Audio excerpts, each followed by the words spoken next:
Hey there, you're... Mark. And I'm Evan. It's 4 o'clock. Come on, we got to go. And today we talk about Mark thinking he's better than everybody.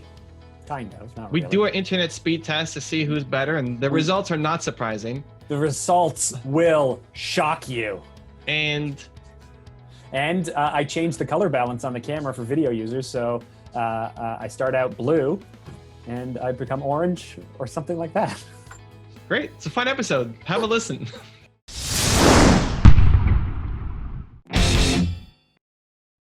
Welcome to the Something to Prove podcast. I'm getting started because Mark Drager is late, and so we all have something to prove. I have something to prove. Mark has something to prove. Hey, he shows up. Okay, great. Didn't know how long I'd have to talk my way through the intro when we waited. I'm right here. Yo, I'm right here, right now. 2 minutes late. I'm just upset that I didn't actually start it at 3 o'clock when I should have. Anyway, okay, well, we've been rolling, so. That would have been amazing. Welcome to the show, Mark. Good to have you. You don't have all the lights on in your office? Oh, you know what? Now I need to go back and actually look at our episode, see how yellow you actually look. Did you look at the YouTube version of it? No. We talked about this last time. Every time I see you, it's basically. We did. Here, let's both look. I feel like I'm diving. What you look like is I'm diving into a bag of Cheetos. That's what you look like. What you look like right now, because it must be either really sunny outside or your f-stop is off. You look like you're a vampire ghost who is completely white. You look so white right now. It's not even funny. No, you look. Go look. Here, I'm going to put the link in our chat. This is probably super boring for our audience, but go look at the Cheetos video. Your perfect lighting where you look like you're inside a bag of Cheetos. Inside a bag. This is what we need to fix. Huh? Look at it. Today and do it like this guy. Did you look at it? Wix.com. I'm looking at it. I got to skip through the ad. It's your monitors, dude, because I don't look. The background is yellow, but my skin is totally normal. That is not what you look like. It's literally your monitors, dude. It's your monitor. It is not. I'm looking at it on my camera. I'm looking at it on my Mac. I'm looking at it on a secondary screen. It's your monitor. Not dealing with this abuse. Anyway, your monitor's not calibrated. My monitors are fine. You just are Cheeto bag Drager. Great. Cheeto bag. Okay. I'm stronger than the Cheetos, Drager. Okay, what do we got today? What are we talking about? How's it going, man? You want to catch up at all or no? I did my first 2 We Do Hard Things podcast interviews. Oh, nice. So I was 1 minute late. I was just speaking with our friend Evie Fats. Okay, great. Evie, is she guest number 1? Suki actually was my first interview. I don't know what we're going to release them as, but I spoke with Suki at 1. I spoke with Evie at 2. I now have you at 3. So great. So I'm starting to get a sense of what it's like to be Evan when you have back to back interviews. Oh, usually mine are 25 minutes, so this is special being an hour. I'm in 25-minute back to backs. It was great. I started today with a giant headache, probably because of 1, I have a toe issue that's causing me pain, and 2, because the rain is pretty. Is it raining? Thick, so it's raining here. You're in I'm in my basement. 3 different time zones away from me. I'm 40 minutes by car. Yes. So I am, in a different city, 40 minutes away from you. But last time I checked, we still are in the same time zone and we're still in the same climate even. Well, if it's not raining where you are, we're in a different climate. Anyway, had a giant headache. This is great. So wake up, giant headache. And then I start, I look at my calendar, like it's all day long, interviews and meetings and podcasts and all that stuff. And then I start by, on my Instagram, asking the questions. So today is public facing day. Don't have the full energy. Got to ask me questions. But when I start answering the questions, I start to get more energetic, more excited. I start getting into my interviews. It's like, here we go. It's happening. And then a friend of mine DMs me, said she sees the first post and she's like, you need to take a break. You need to take a break. It's like, no. What I need to do is serve, because that's the real healing. Is built to serve. This man is built to serve. Yeah, you know, it's funny. I've been interviewed by a few different people recently, and I can't help.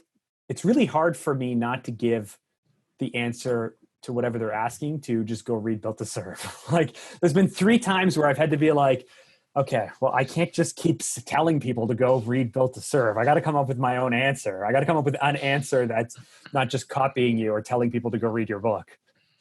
Well, It's hard because you've landed on the answer. You've landed on the answer. So it's hard for those of us. It's the answer. Yeah. The answer is just go read Evan's book.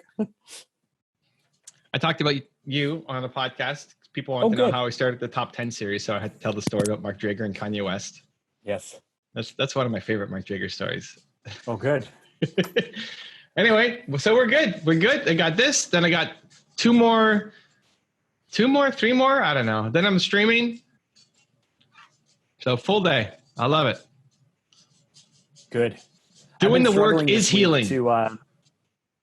Doing the work is healing. I like that. So here's the thing then. If doing the work isn't healing, then you're doing the wrong work. Would you say that? Yes. Yes. Your internet bandwidth is low right now, Mark Drager. Mark Drager's network bandwidth is low. I'm getting these warnings. Red. It's saying that about you. You have 4 red bars. You've got 4 red bars. I'm hardwired in. You're on the Wi-Fi.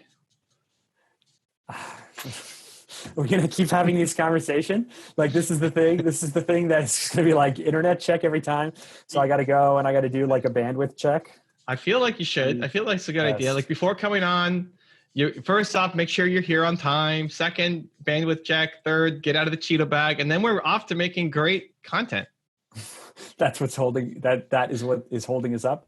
That is what's holding us up. Let's see. I'm at 280 megabytes per second down. It's the up that really kills us, right? I don't know. Where are you going? Let me run a similar test. Where are we going? Okay. I just went to Google and typed in speed test, and then it tells you. Speed test? Okay, yeah. Okay. I like this. This is good. Yeah, my upload's not great. Speed test by Ookla? Is that where you're going? Speedtest.net? No, one by Google. Yeah, you can do that one. That's fine. So speed test by Google? Down, but I was only at 7 up right now, which is quite low, actually. I'm supposed to be at 30 up. No, let's just see who it is. Maybe it's my end, Mark. Of course. No, it could be my end. I think 230 to 7. That was what? 230 to 7? I'm at 285 down. Yeah. And while we're streaming, and then 7 up while we're streaming. All right. I'm at 679 down. Yeah. And 624 up. Wow, that's really good. Yeah, man. So let's check your internet before we go live. I haven't been able to get this. This is my hard internet connection. And now that we're working from home, I haven't had a chance to run cables yet. So I'm at 30 up now, but I'm not at 600 and something up. That's really good. I'm at now 250 down, 30 up. So 624 down. Oh, no, 679 down, 624 up. There we go. Anyway, I've been struggling this week to get up early because wait, I had something else. What did I want to say? Oh, no. Okay, you had a comment before we got distracted there. So you're talking about you might be doing the wrong work if you don't get energy. Yeah. I had an interview with someone to say, what do you do to wind down? What do you do to wind down? Evan watches some kind of action show with his wife every night or something, like The Flash or Arrow or something, right? Yeah, but that's not to wind down. Like to wind down, where she was going with the question is not a place that I want to live in, which is you're winding down from a day that, like, I don't want to do work that I then need something to wind down from. Yes. That's the goal. I agree. Listen, man, I was going for a walk with Jacqueline yesterday, and I was talking to my neighbor. You know, we don't connect that much. He's older, but I had to ask him a question because we're getting some electrical work done or whatever. So I'm asking him a question, and he's a business owner. He's been running. Yes, great. So he brings up a great screenshot, Evan. Thank you for perfect. 680 down, 624 up. Thanks for distracting me. Oh, Timo is some kind of background. Great. Waiting for you to get to the point of the story. Let's go. Come on. You walk with Jacqueline. Well, and distracting me. Anyway, so I'm talking to my neighbor. He's in his 50s. He's been running a business a long time. And he goes, 2022, I'm shutting this all down. I go, really? Jesus Christ. What's that? It's already off to a bad start with this guy. I go, really? I go, really? And he goes, yeah. And I said, you're going to sell it? He goes, no. I said, you're just going to get rid of the stuff you hate and just consult? He says, no, if anyone calls me, I'm going to say, how did you get this number? I don't want to talk to you.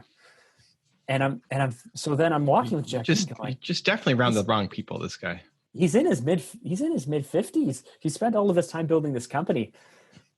Like, gosh, he must not like the work that he's doing if he's ready to give up on running something for 25 years and just be done with it. Like, just be done with it. And Jacqueline's like, yeah, well, most people want to start living their life. They spend all that time working and they want to do the things that they want to do. And I'm like, well, let's Evanize this and maybe connect those two things. She was just like, most people don't think that way. Most people don't want to do that. No. Whoa, hold on. That's different. Most people don't think that way is not. Most people don't want to do that. Two totally different thoughts. Most people don't think that they can spend their time doing what they want to do and still earn a living and do all of those other things. Yes.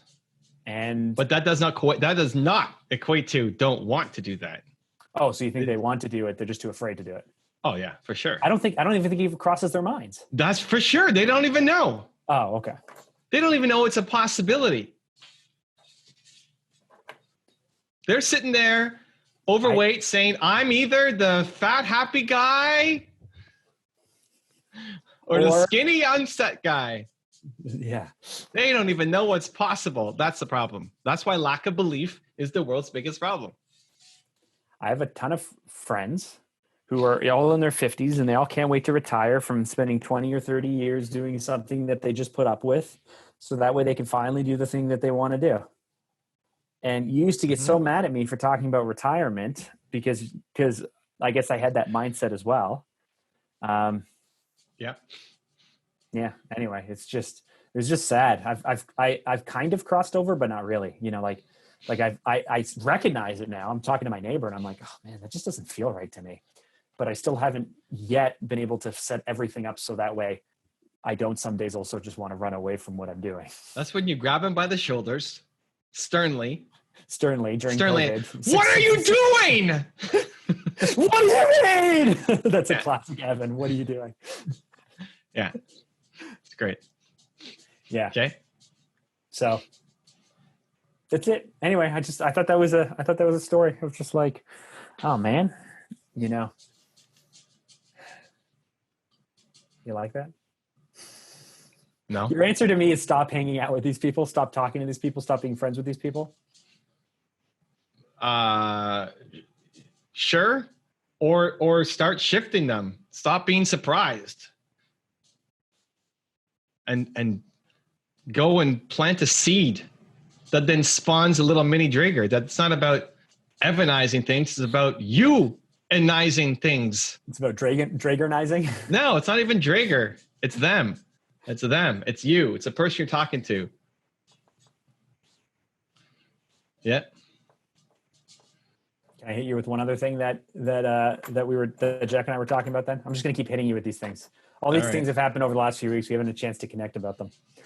We did talk last week.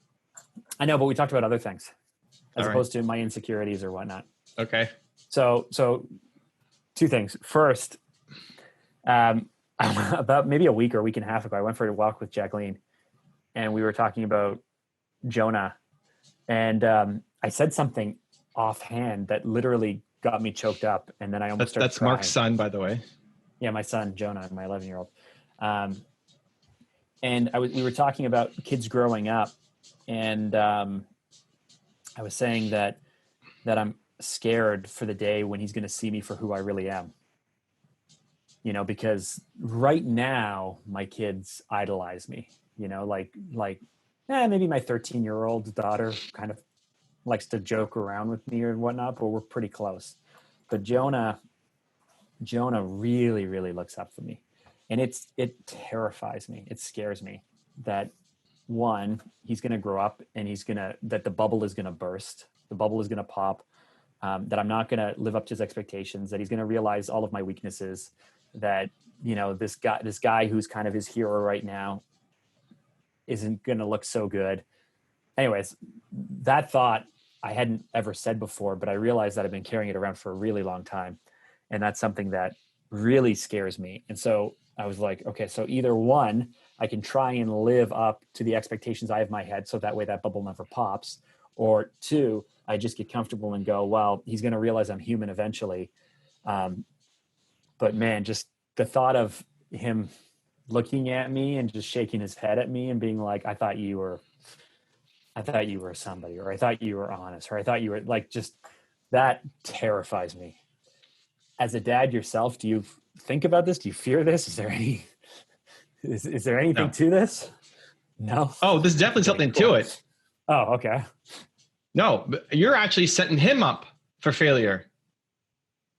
The way to actually be the Superman is to bring up your insecurities and what you're afraid of, because you're creating an impossible illusion for him of what a man is supposed to be. And he's not going to live up to what his father is doing because dad had it all handled. And I don't even know how I'm supposed to deal with this situation right now.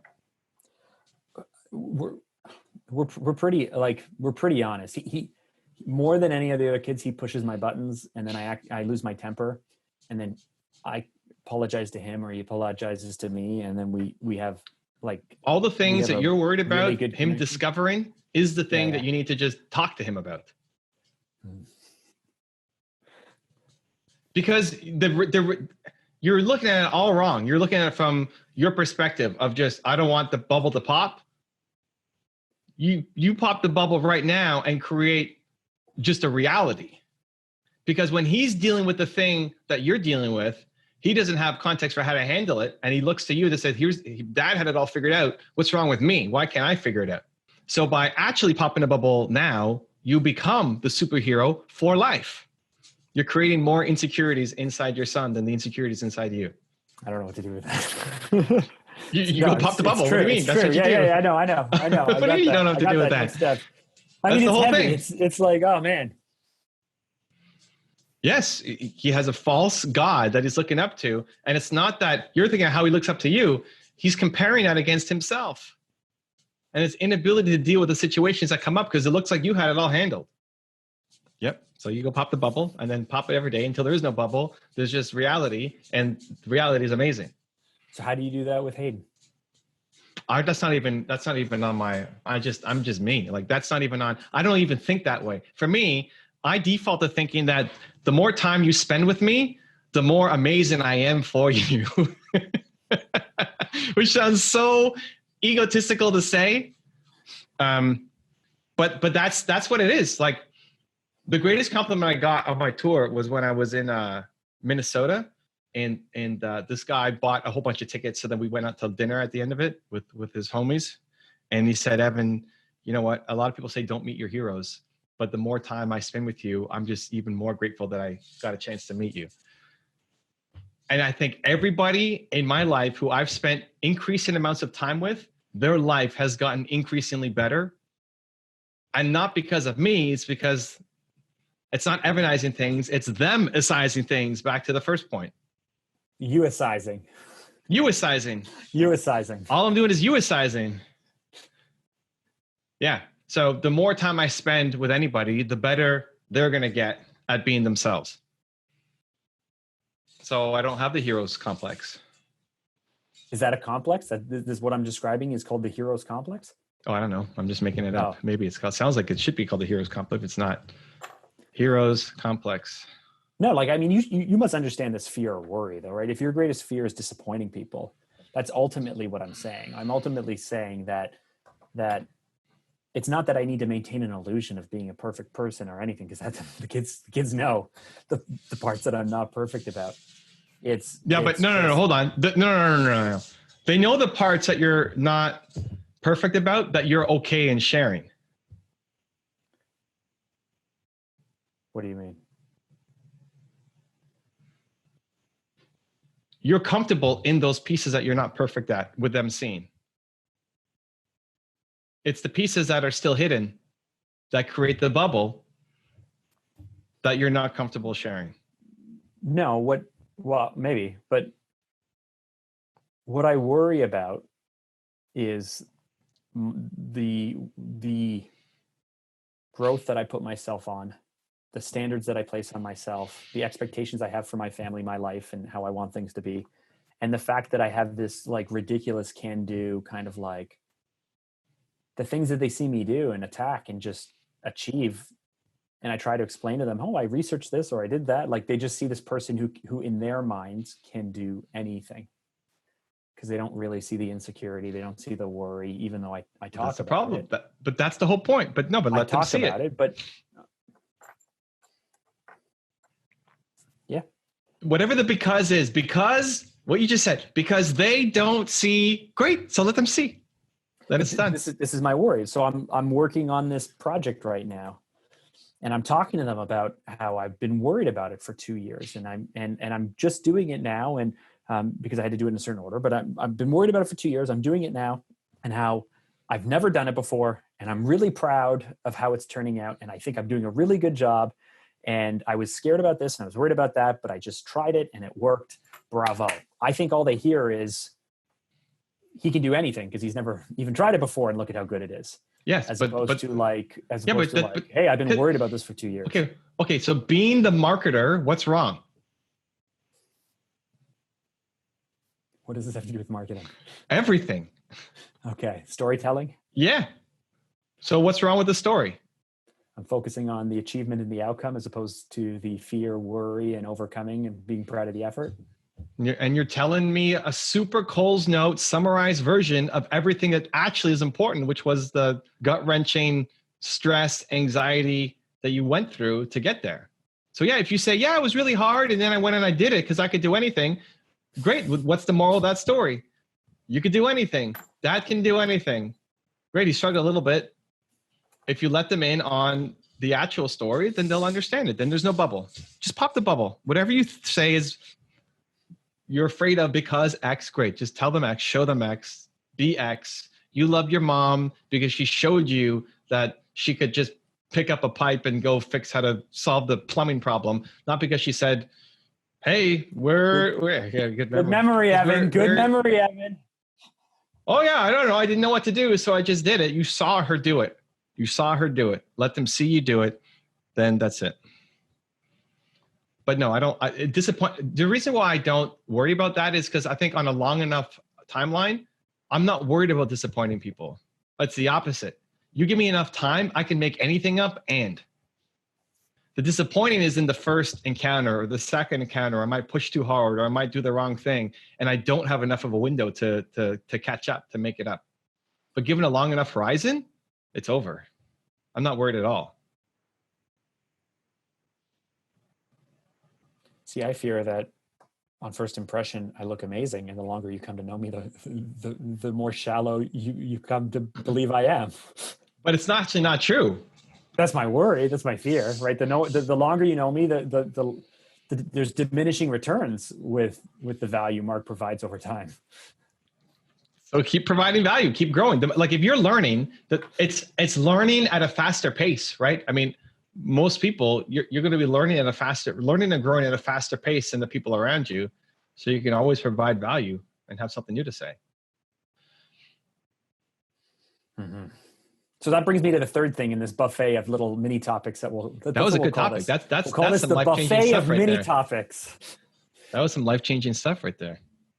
I didn't even put that in perspective. What a gift you've given my son. Evan, thank you. Yeah, well, listen, the entire Drager family.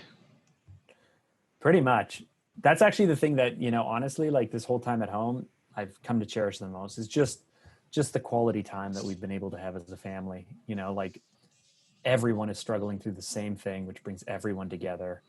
And I feel like our family's so much tighter and closer because of it. So, and I know not all family situations are that way. So I'm grateful for it. But the next topic in our buffet of little topics is going for a walk with Jacqueline. Wow. Lots happens on these walks. This is great. We go for a walk like every day almost together. I'm telling you, like it's good. It's been great connecting. I like it. I'm a fan. I'm a fan of the wife. Yeah, the wife walk. For a walk. You go for wife walks, right? That's a new thing. We'll brand. Until I hurt my toe. Yeah, we're doing 2 to 3 a day. Can I tell a story to the audience? Yes, I can. Side note, right. Evan and I are talking yesterday by phone. Yesterday morning, Evan is driving to a medical appointment. Okay. And you got so caught up in the story that you got lost on the way to the medical office that you drive to all the time. And you had to stop our call because you're like, I don't know where I am. I'm lost. And I could not believe that you were so caught up in the conversation we're having that you forgot how to drive to the medical office. I don't know why that's so surprising. I don't know what I'm doing after this. I have no idea what I'm doing. I'm only talking to you. This is Dude, where the focus comes from. So hilarious. It's so funny that you stop and you're like, I'm lost. I don't know where I am. Where am I? What's going on? Where did I turn? Like, you were like completely lost. You were like a 5-year-old in the middle of a shopping center who can't find their parents. Well, I was zoned in is what I was. I was meditating. That's why the meditation stuff doesn't hit me very well. Like I'm meditating right now. Talking to you, I'm meditating. Meditation is mostly focus. The focus part is super easy. That's the other stuff that I'm not so good at. I haven't figured out. But that's it. It's focus and meditation. This is what I'm right now. It's the exact same thing. I'm just talking to Mark Drager. Well, that was the side note. I loved it. I thought it was delightful that you. I did find my way, and I had to pause for like 30 seconds or a minute to just recognize, oh, I don't know where I am right now. I know where I am, but I don't really know how to get to where I need to go. And I ended up getting there. It took a longer way, but I got there on time. So I had to pause. It's like you're in the middle of meditation and then you realize I have to go to the bathroom. And I've been holding it and I just didn't even notice. And I need to either get up and go pee, or I'm going to sit in this meditation and just do it in my pants. So I decided to pause my focus to go find my way and then get to, but that was a good conversation. A good conversation. You know? So anyway, I was out for a wife walk, if that's what we're going to call it. I was out for a wife walk. I don't know if this is part of me crossing over or whatnot, but I was kind of saying to Jacqueline, like, one of, again, my fears is that I won't live up to the expectations of my high hopes. And she was like, that's weird, Mark. Most people are worried that they're not going to live up to the expectations of others. And I was like, yeah, but I already have higher expectations than everyone else in my life.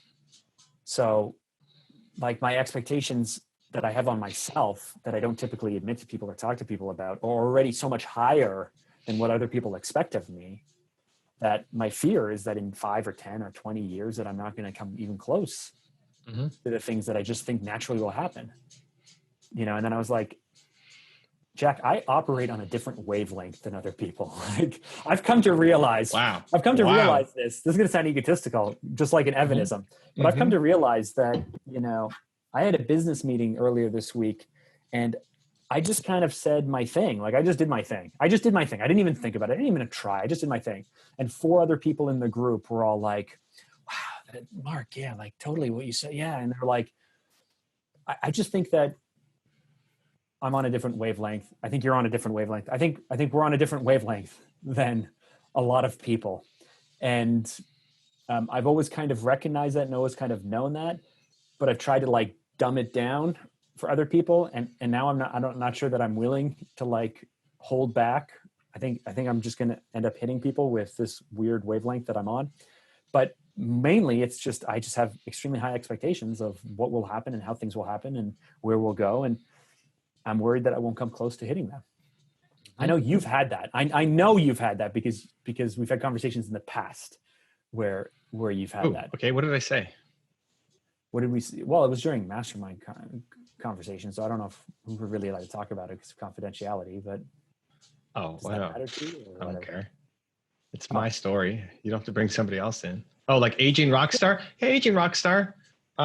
Just aging rock. Okay, so what I was saying. So first off, there's the like you hitting an achievement, but even that achievement feels too small compared to what it should be. Okay, let me. I would shift your focus instead of thinking wavelength, think staircase, and you're just a few steps ahead. I think everybody's. It's not that you're different. I think everybody's capable of getting there. Whether you see it as your duty to then help them climb that staircase, your neighbor could get there. It's not that you're so different and you're on a totally different wavelength. You're just 8 stairs in front of him and he can't see because he can only see the 1 step ahead of him and it looks too scary. So where you're at looks insane. Or he can't even see you because there's clouds. But it's possible. It's not that you're just different or you have a different wavelength. I don't know, but if I'm wired differently and on a different wavelength, it makes me feel more significant. Yeah, but you're not. I know. But it makes me feel better. I don't. Let's try to think. I'm trying to connect back to Agent Rockstar. I mean, I think It's not aging rock star. It's not a fear that 20 years ago was the greatest moment of my life.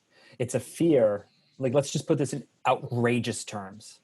It's the fear that I expect to be a billionaire by 60. And at 60, I'll have a $50,000 a year salary and live a mediocre middle class life. Not that there's anything wrong with that. It's just, it's so far off my ridiculous expectations. And my expectations are not to be a billionaire. They're not even, I'm not even thinking that big, but it's just, I have high hopes and expectations for just the way that my life will go. This will happen. And I know this will happen. And I have confidence in the things that we will achieve and the things that we will have in the way that things will just happen. And I don't set time limits to them, but they're just going to happen. And for the most part, the things that I just declare will happen eventually do happen. Like in my life, the things that I'm like, this is what's going to happen. It happens that way. I put whatever, the wheels in motion, or I do it. I don't know when it will happen, but it does. And I'm terrified that the higher that I raise my expectations, the bigger my hopes are, the bigger my dreams are, the bigger I think, that I won't even come close now to hitting these things.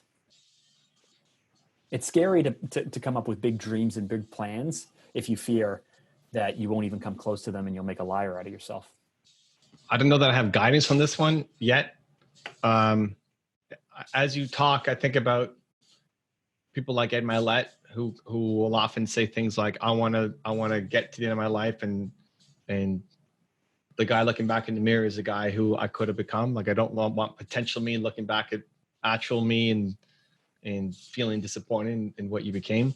I forget how he puts it, but along those lines. David Goggins, his version of it is, he wants to look at potential him and then show up having achieved more than potential him. It's not even that. It's the conversation with God. That's his thing. It's like God told him he'd only do this, and then he blows God's expectations out of the water or something. That's the Goggins thing. Yeah. It's like God wanted me to achieve X, and I achieved 14 times X, and I'm going to show up, and God's going to be like, "Damn, I can't believe you did all that stuff." Right. So Ed wants to be the guy who is highest potential. David Goggins wants to beat what God said he was going to be.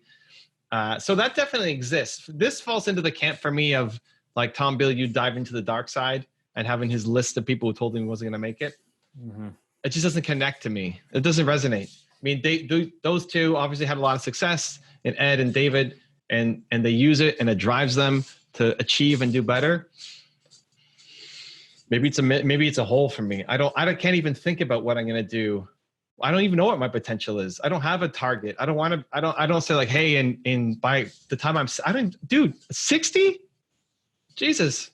It's not 60. It's that I'm giving myself so much time that if I can't even achieve that in that long amount of time, what a terrible job I must have done with the potential I have. But right? For me, I'm all potential, right? Like I'm not confident in my ability. I'm always optimistic about my potential. And so to just waste it would just terrifies me. So for me, I do it it's more on a daily. It's on a daily. It's not 60, having a goal when I'm 60 or 80 or whatever. I don't know what I am. Jesus, 60. I have no idea. I was thinking, somebody asked me about turning 40. And I like, that already happened, right? You've already turned 40. Yeah. Well, because okay. You remember that? Somebody asked me, "Oh, what did you do on your birthday?" Is an interview today? It's like, "Oh, I don't know. I made videos." I mean, no, you went to McDonald's. Did we go to McDonald's? You went to McDonald's? Yeah. In the morning we had pancakes. Yeah. But for those guys, like, this is my birthday, and they said, think about memories or something. I forget looking back, and I realized, man, I've like, think about 10 years ago or 5 years ago. It feels like a lifetime ago. 5 years ago feels like a lifetime ago. I can't even recognize the person I was when I started my YouTube channel 11 years ago. It doesn't even seem, it's like I lived 8 lifetimes between when I started my YouTube channel and where I am right now. That's how big it seemed. Mostly because I don't think backwards. and I barely think forwards. And so if you make the most of every day, then man, 11 years of living every day is nuts. That is like 8 lifetimes. Now, I'm not perfect at living every day, but that's how I take that's how I approach it. Like today matters. Today I wake up and I have a headache, and everybody would have been understanding if I had to cancel. I said, Mark, let's do our podcast on some other day because I'm feeling no problem. Hope you're okay. But I want to show up today. Now, if I was really like, I'm not doing Zumba because I hurt my toe and it's just stupid for me to be doing Zumba in the morning. So I didn't do the Zumba, right? I'm not doing my 20,000 steps that I normally would do. That's okay. But I want to show up, right? Now, if I pounded through the first part of the morning and my headache was still there and was getting worse, I would stop. But I want today to matter, right? Like how do you solve that problem? I think we arrive at the same point is you make today matter. You're worried about not reaching potential? Great. What are you going to do about it? Today you show up and you do the difficult thing. I just skipped that middle step. The reason for doing it is not that I'm afraid of being 90 and looking at my checklist versus God's. Like, I don't even know if you have the high hopes that like the way that I feel about them. It's like you have confidence in your ability. You have drive and desire. I'm not saying that you don't, but I don't know. I don't know if you have these dreams and lofty goals or whatnot and hold on to them the way that I do. I don't have a single goal. Maybe that hurts. Like I don't have a goal that I need to be worth $1 billion by the time I'm whatever. Yeah. I mean, those aren't my types of goals, but I mean, being a billionaire would certainly help. My goals are mostly habits. Like being a good husband. My goals are mostly accomplishments. Well, but that's like being a good husband is not an accomplishment. It's a habit. Right. What's the accomplishment? Like, okay, so I'm going to, like, it's habits. I'm going to walk with my wife every day and ask her how she's doing. That's being a good husband or whatever, you decide. But it's the daily action. Being a good father is not an accomplishment. It's your daily habits. It's popping the bubble and telling the truth and having the difficult conversations or whatever you define as being a good father. But it's always going to come down to habits. And same thing, your ultimate business goals will still come down to what are the habits you're doing. You want to hit that financial goal. Great. What are you doing? Show me your calendar. It's your habits to get there. So I just default right to, I don't know why. I mean, I think service is the only thing I can think of. I mean, why do I wake up every day? It's intoxicating. I'm addicted to helping. There's no like 10 million subscribers on YouTube. I don't care. Best-selling book, whatever. Like I want to sell more books. That hurts you though, right? It doesn't though. Like not really. It doesn't hurt you personally. It hurts the brand or the marketability of the brand or listen, the person whose drive is to get famous and has talent will often play the game well enough to get famous, right? Like they talk about these stars and whatnot who they have a talent, but they have that ridiculous drive to get famous, then they're able to achieve that. The person who Brett Wilson, I think about his story. He's a Canadian. He's a very wealthy Canadian. He's one of our Dragon's Den. He had the talent and the skill to build the business, but then he had that ridiculous drive to become wealthy, and then he found himself getting wealthy. So, if you wanted to take your talent and then become the biggest name, it would be easier for marketers or for managers or for all of these people to leverage you as a brand or an asset or a tool to become the biggest name. So in that regard, it kind of holds you back from becoming famous because your drive isn't to become famous. Yeah. Yes. And if I, like as much as I might be on you, say, hey, how are we doing on the books and how's our campaigns and how are their numbers doing? It's like, if I don't write another book or if I never sell another book or we just shut down the whole, like, okay, whatever, I'll just move on and do something else. But every day, I don't have the answer. Every day I wake up and I'm like, I want to show up today and get stuff done. I want today to matter. And I'm going to pour it into whatever I'm pouring it into. So today has just been about the interviews. And I'm pouring love into everybody that I'm talking to. And sometimes it's in service of the big goal. And sometimes, like, this guy came on 2 interviews before you. And it's like, I don't know why you're doing this. I've had nobody on my channel. I posted 2 videos on my YouTube channel, and you're the first guy who said yes to interview, and you're so big. I don't even know. I'm shaking right now. I don't even know what to do. So I love it so much. That's like smurfing, right? Do you know smurfing, the internet term for Yes, I know professionals? Okay, great. Professionals who go in and pretend to be amateurs. That's what you're doing right there. No, I'm not. I'm coaching. I'm helping. I'm like, in the back of his head is, yes, I get to have this hopefully great talk with somebody who I like, but also, man, if I get Evan on, I can then go get other people. It becomes a step. I want people to climb the staircase. It's like, I told him, I want you to use my name. He's like, how do I get more people? How do I get more people like you on my show? It's like, well, my name means something to some people. It means nothing to other people. He's an ex-police officer. So like in the police community, people probably don't know who I am, maybe a few. But in the entrepreneur community, I'm probably have some name recognition. So go and look at who's following me on Instagram and then reach out to them because they know who I am. It doesn't mean you get an in, but it's a lot more likely to get a yes than if you don't mention my name. I love helping people climb the staircase. It's addicting. I'm addicted to it. I can't help it.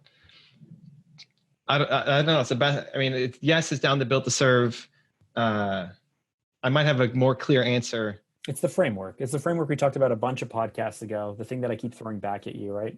A bunch of podcasts, maybe 2 months ago, 3 months ago, you talked about your swimming.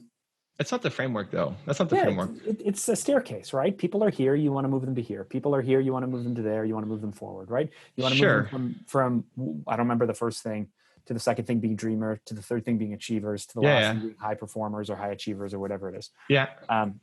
That's the staircase, right? That's the staircase you want to pull people through. You want to give them, you care more about that than, see, this is the thing. This is why, so for me and Jonah, right, I'm worried Jonah's going to look at me and see me for who I really am. And you're telling me that I'm not showing him the whole thing. This is why it's hard to be friends with you, because you care so much more about people than I feel like I care about people, that it's really hard to match your level of caring. Like I beat myself up probably once or twice a week of not being as good of a friend to you as you are to me, because you care so much more about me than I worry that I care about you. It really bothers me. So care more and fix my campaigns. I do care, but you're just, yeah.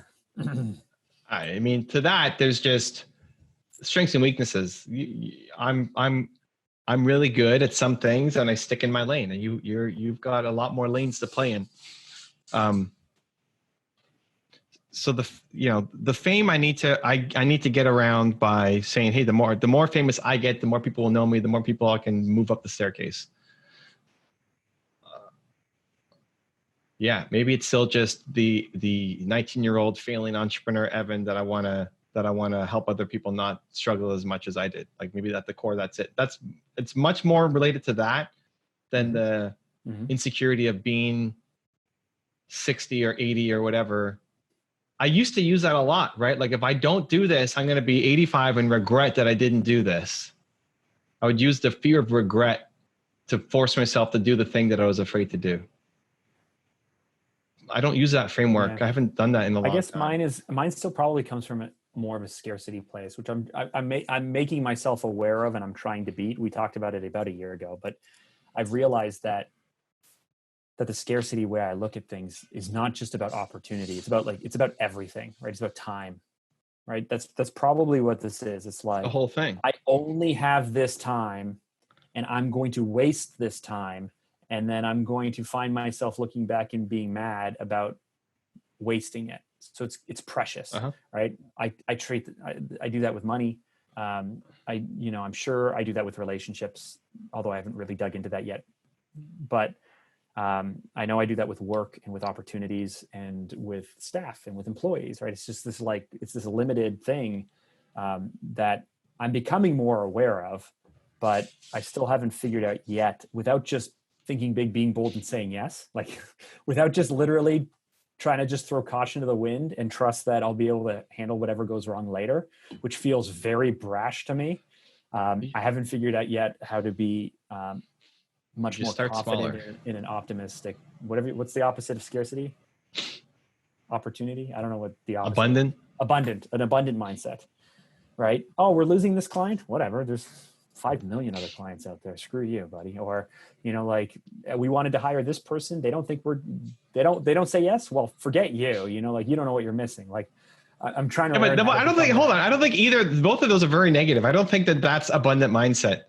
So abundant mindset is the thank you. I know what abundant mindset is. I don't think it's, you're not working with me, so I'm going to, in my head, trash you. Both of those examples you used, you're putting down the person who's not working with you. Okay, well, yeah. I don't know. I just picked off whatever the top of my head was. Yeah, but you did it twice. Because twice is a pattern. Where there's smoke, there is fire. It becomes the most clear when, I'm already able to turn negatives into positives, which is awesome. We have a long-term client that didn't give us a project in March that I worked really hard to get, because they thought that we just wouldn't do a good job on one part of it. And I was like, we totally could do a good job on this part of it. And they gave it to some other company. And then I just watched it last night. It just came out last night and I'm watching it and I was like, this other company did a pretty good job. So I said to the team and I was like, guys, they did a good job. If we had made this video, I would have been really proud of it. If we had gotten this project, I would have been really proud of it. And so I was like, we didn't get it. They got it. What can we learn from this? Right? Mm-hmm. This other company focused on things we don't focus on. They have strengths that we don't have strengths in. I think the other company focused on the things that matter the most. I think we would focus on things that the client doesn't really value or care. And ultimately that's why they picked this other company. Yeah. So to me, this is like a wake up call. This is great. The client picked this. I get to see the entire arc of how it went. I'm having a virtual meeting with my friend client next week so I can find out inside how did it go. Yeah. And this is a great case study for us to say, look, now we can get better. So great. But that's always been Fanta's problem.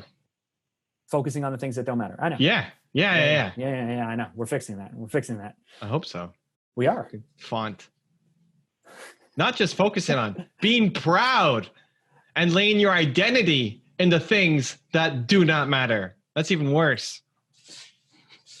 We're working on that. So, but I want to beat disappointment. I want to beat it. I want to be less disappointed in myself and others. I want to have more of an abundant mindset.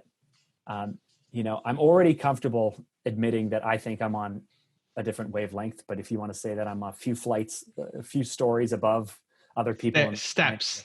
Stories. I'm stories ahead. You're fine. You're steps. You're not that far ahead. You're steps ahead. All these people where you're like, why are you hanging out with these people? I'm stories ahead, man. I'm stories. I'm on the third floor. Them. Listen, give me them for a year and we'll catch them up. How about 14? 14 what? We're 14 years into this, man. Oh. That's how, something like that. It's 13 or 14 years. 13. We're 13 years into this, man. But I'm better at it than I was 13 years ago. Oh, dude, you let me do so many mistakes for so many years, man. Most of it, I didn't catch it. Most of it, there were moments. I'm just joking. No, but that's evolution too. Like there were some things that I might have wanted to say that I didn't, but I worked on that. Yeah. But I think a lot of times I just didn't know. I didn't know. I wouldn't have caught the things I can catch now. That's fine. I honestly couldn't, I, for the first 5 or 6 years that we knew each other, I just thought you thought that I was just this loud, brash idiot. Like, honestly, you'd be so quiet in the meetings. We'd go around. I would say my thing. I would remind myself sometimes in meetings if I was oversharing or over talking to shut up and just let other people talk. I'd try to bite my tongue. and then you just sit quietly in the end of the meeting or at the end of the conversation, whatever. You'd say your thing, and it always sounded smart. But you'd look at me like, you know, the looks you'd give me and whatnot. I just thought, this guy just thinks I'm just this young brash idiot. Like that was the feeling I always got. I don't think so, but I don't remember. I don't remember the first 5 years anyway. It's a lifetime ago. Feels like a lifetime ago. It was. I don't remember. It was. So anyway, that's. I'm working on my attack time. I'm working on my my level of aggression, and I think you need to figure out if. But the abundance thing, man, the abundance thing is something that's killing me. I think you need to figure out the model that serves you. If the Goggins model, the Ed Mylett model feels right and serves you, the Tom Bilyeu model with the list, if that serves you.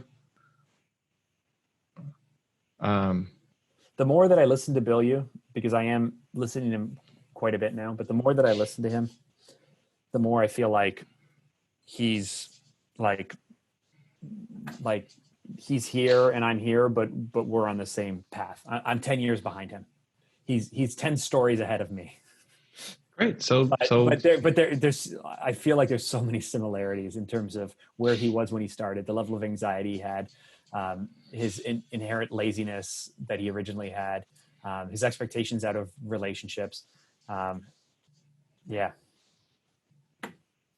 So whatever you can learn from him, you learn. You keep watching it, keep learning, keep getting better. What did I disagree with him on? I wanted to talk about. There's a lot I agree with Tom on. And Tom is just in your face, in his own face, relentless, hustle, energy, attack every problem. I love that part of him. But he taught that to himself. That's the thing where it's just like. But so did Goggins. So did all these guys. Everybody taught themselves this thing. I know. That's your own standards being higher than your parents or the people around you.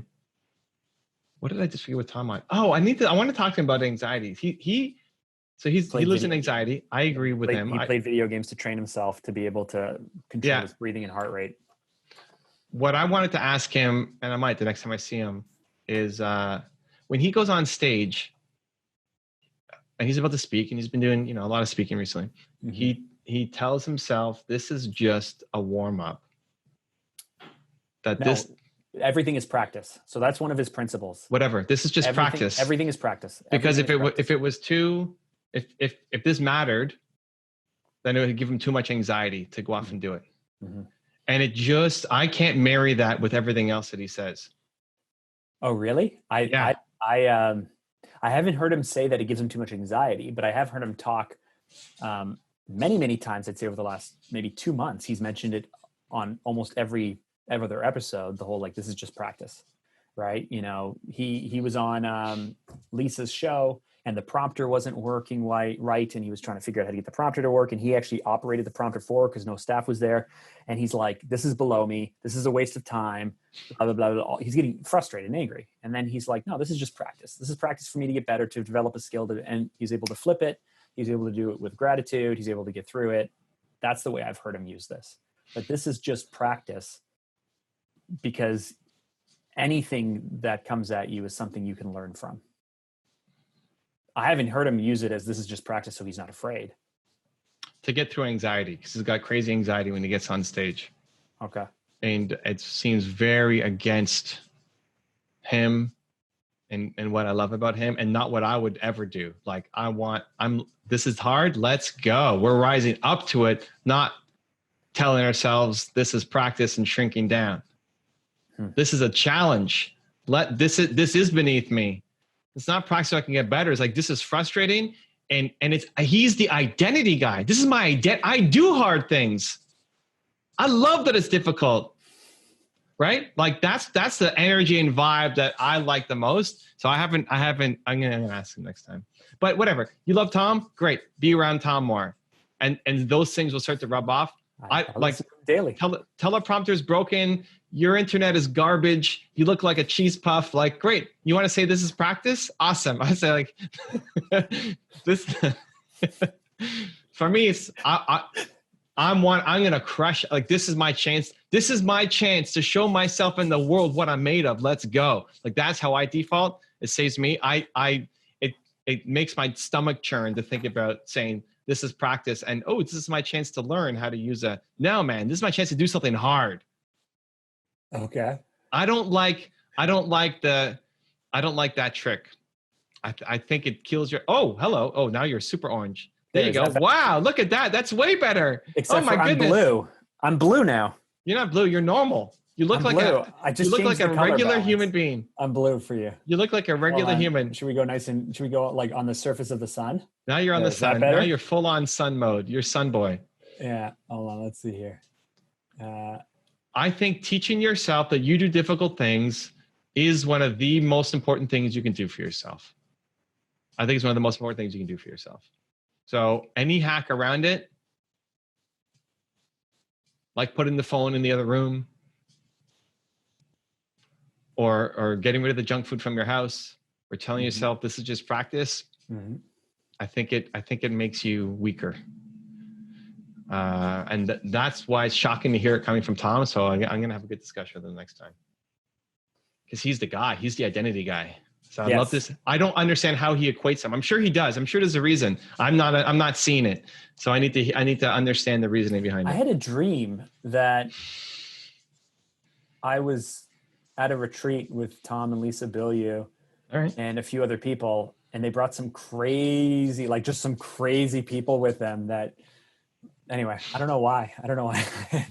The way Tom works too is like he needs to shut himself off and he puts headphones on and listens to, what does he listen to? Rain? Yeah, I have heard that. That does not work for me. I mean, if I'm focused and creative, I need silence. I need nothing happening. I have to shut off music. Oh, when I'm focusing on things, I have everything turned up as loud as I can until, like, because I have a lot of bass in here. Sometimes it feels like I'm like the air pressure in this room starts to hit my head from the bass. So, but otherwise I try to get it like a Tony Robbins conference in here. But that kind of stuff is great. Like those hacks, it's a self-awareness. Like I would die in your environment trying to focus on writing something, but for you, that's what works. So same thing. Like you learn about Tom or Dave Hollis or any of these guys and like it's connecting. What do you need? We're at time. All right. Well, how do you want to end this up? Mark's got work to do. Pop the bubble. Move to abundance mindset. Thank you for that buffet, that plethora of amazing stuff. And you're just on the same staircase. Different wavelength. I'm on not a different wavelength at all. I'm on a blue wavelength now. You're not. You're on the same wavelength. You're the same human. That's the empathy, dude. You're the same guy. You could have been that guy. You are that guy. That 50-year-old guy who hates his life. Yeah, so but like uncomfortable, man. But it's not that you're different. So you're the same. You're him. You are him. I don't want to be him. Well, you're just a little bit further ahead, but you're still, that's in you. That mindset is inside you. Seriously, you just like my gut just went like. Exactly. But that's what you need to then have empathy and then to then support and help, as opposed to thinking, I'm just on a different wavelength. Y'all are fools sitting down there, you peons down there. Right? Makes me feel better to go like, I'm on a different wavelength. But it shouldn't. It shouldn't. It should make you feel better that you're actually the same. But not that he's going to pull you down, that you can pull him up. If you want to see my last talk with Mark, it was fun. It was entertaining and intriguing. Check out the video right there next to us. I think you'll enjoy it. Continue to believe, and we'll see you there. And on this week's podcast episode, we talk about competitiveness, aggression, and having a why that will drive you through the hard times.